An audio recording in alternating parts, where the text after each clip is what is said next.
Let's look at what are regular law enforcement methods. Let's look at what we have done with the interdiction of gangs. Now, again, never before in the history of Jamaica have we seen so many gangs being brought through our regular system of policing, meaning that we investigated, we arrested, we put together the cases, we brought evidence before the courts, and we went through a trial. But I am saying today that unless we take a different approach, different arrangements, that the persons who commit crimes, that the persons who are in possession of firearms, who are walking up and down with those firearms, if we do not do something about those persons, that matters, that deters, that keeps them from doing it, we will continue with the problem. And I have a abiding faith in Jamaican people and their ability to reason and to know what looks reasonable and what don't make sense. They have that. It cannot be. And for whatever reason, I'm not ascribing reason or blame.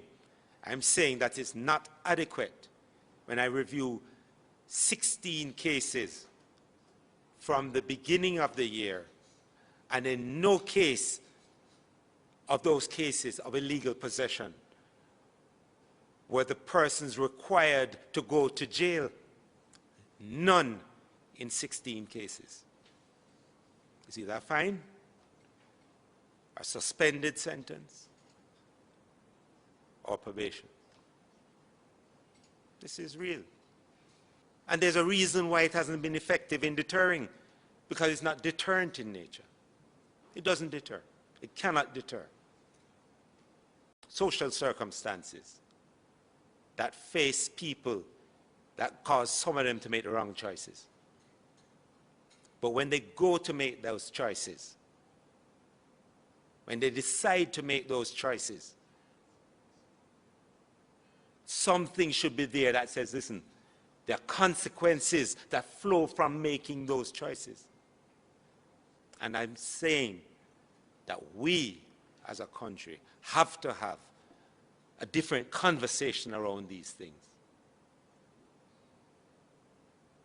And then when we start that, and that the persons who do these things face the consequences of what they do, where the victims' concerns become the major concern in the matter, then we're positioned to leverage what we do to get better results in the end.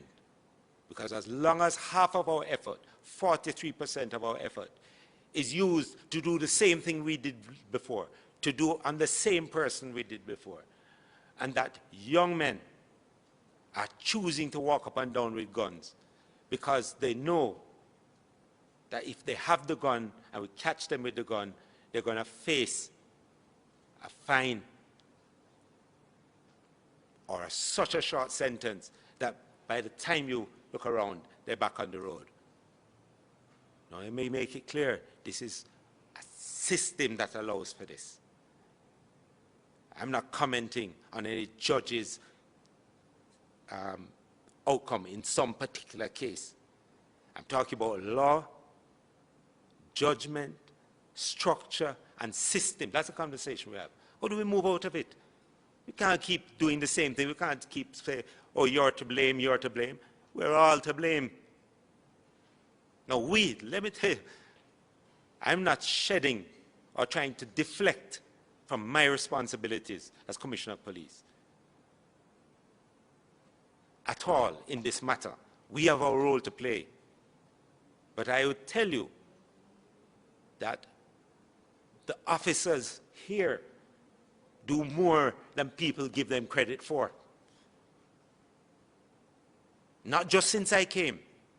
They have been doing more. I'll just say a couple more things on this, because it's important. Our guns come here funded from money achieved through criminal means.